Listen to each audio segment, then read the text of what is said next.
Sir, there's a suspicious man refusing to follow HOA rules at the lake ranch. He's ignoring our community meeting. I need police now. That was the emergency call placed by Karen Miller, the self-declared queen of our HOA.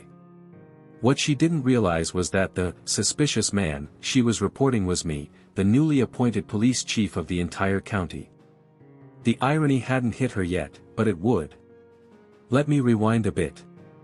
Just a week ago, I moved into my late uncle's lakeside cabin in the exclusive Pine Cliff Lake Ranch community, a gated place filled with retirees, ex-military, and, unfortunately, Karens.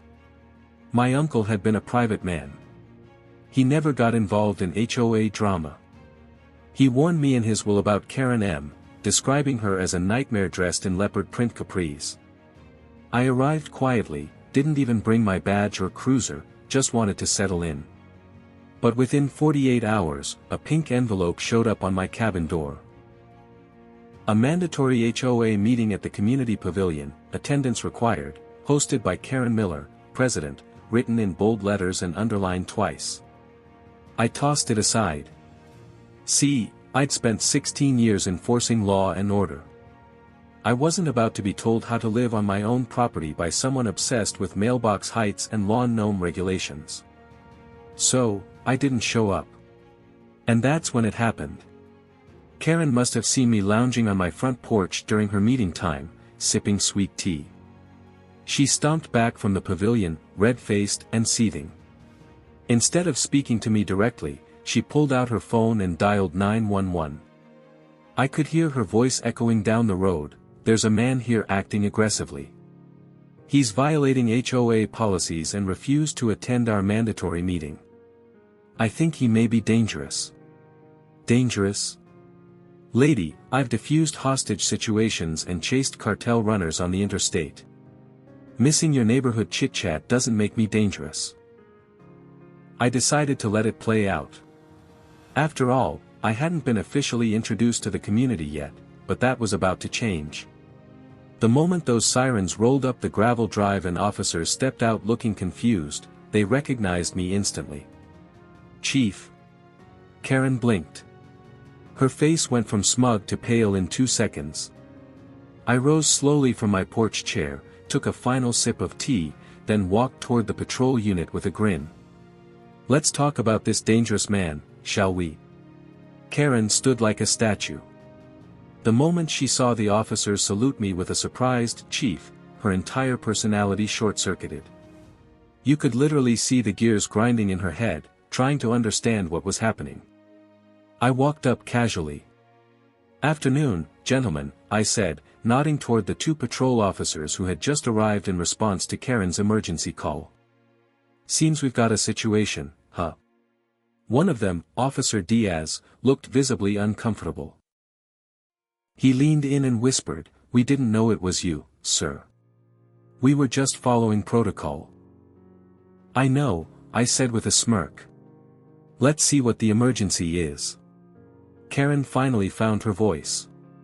Wait. You're the police.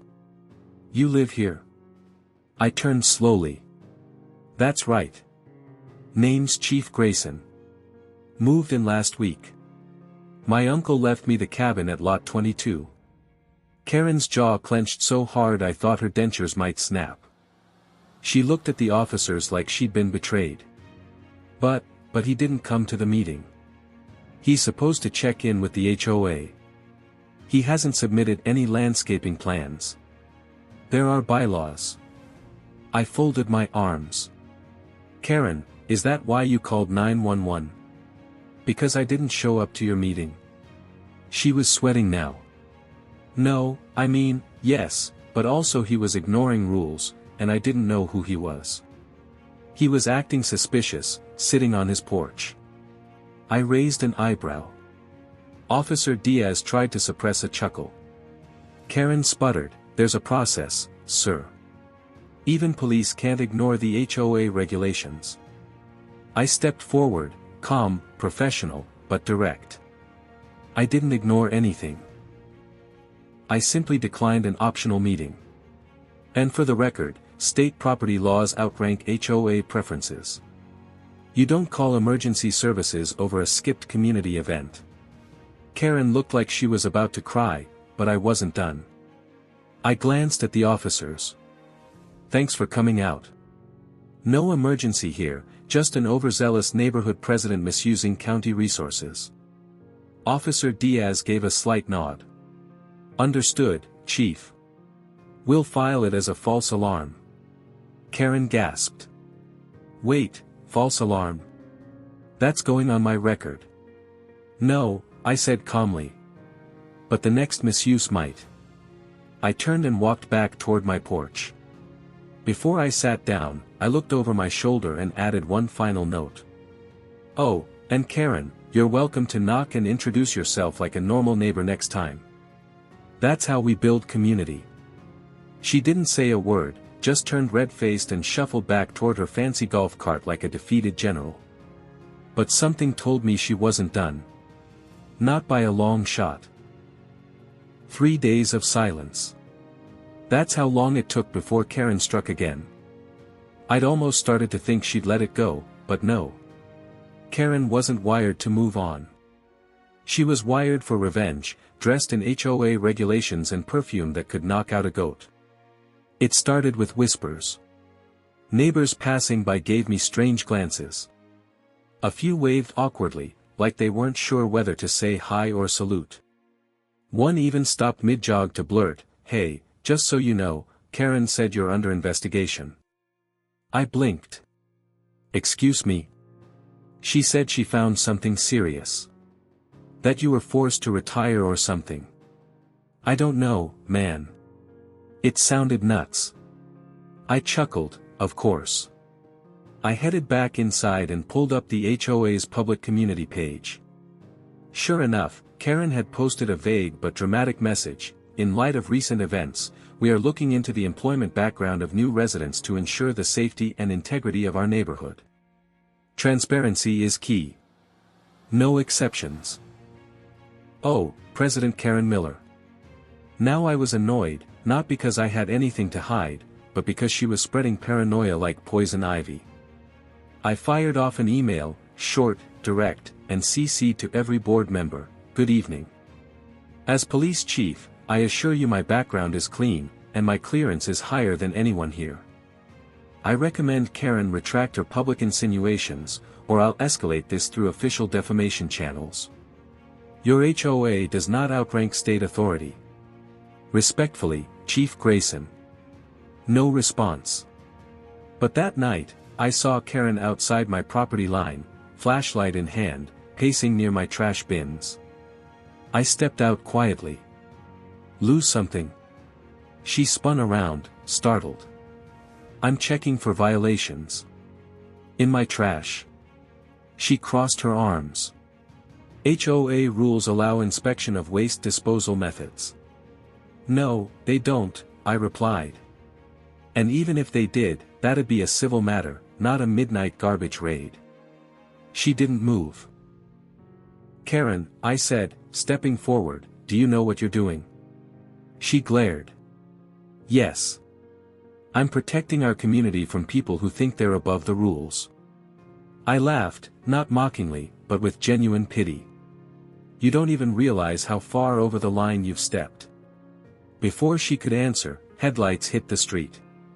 A sleek black cruiser pulled up, my deputy chief, Marcus, getting out. He saw Karen and smirked. Evening, ma'am. Just checking in on the chief. Something going on? Karen turned white again. I leaned in. See, Karen, I didn't move here to pick fights, but if you keep escalating, you're going to find out what real rules and real consequences look like. She stayed silent for now, but I knew she was planning something bigger. 1 week later, I received a formal letter from the HOA. Certified mail, thick envelope, legal formatting. Inside was a notice of violation. According to Karen and her board, I was being fined for 1. Failure to attend mandatory HOA gatherings, 2. Unauthorized vehicle on property, referring to my cruiser, 3. Disrespecting HOA authority. It was laughable, and also a setup. Karen had clearly rewritten the bylaws after I'd moved in and backdated them. Classic petty power move. But she didn't expect what would come next.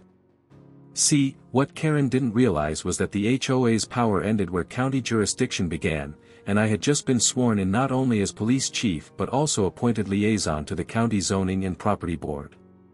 In short, Karen had poked a bear with a clipboard. I called a meeting, a formal one, at the town hall, not her little lake pavilion. Flyers were sent, notices posted. The entire community was invited. The day of the meeting, Karen showed up in full leopard print, clipboard in hand, smug as ever. She strutted in like it was her courtroom until she saw the panel seated in front of her.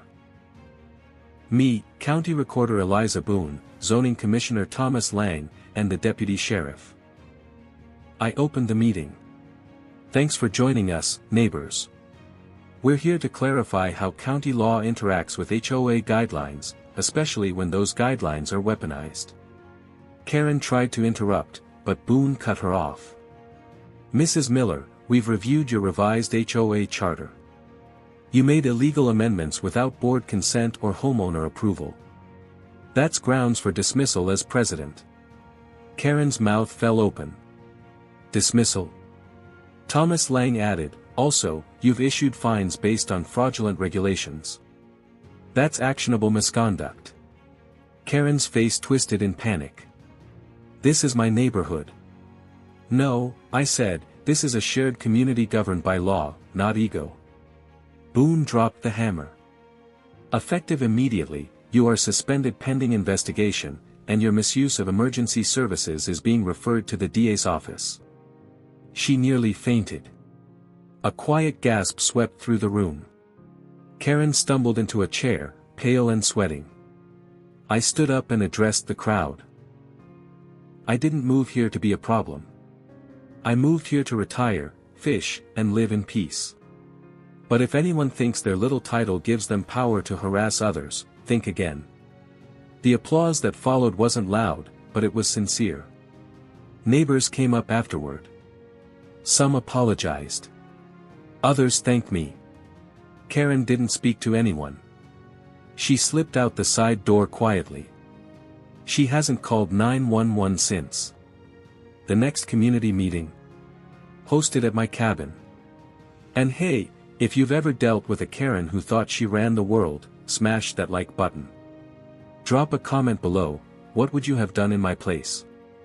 And don't forget to hit that subscribe button, because next time, Karen's going to cry even louder.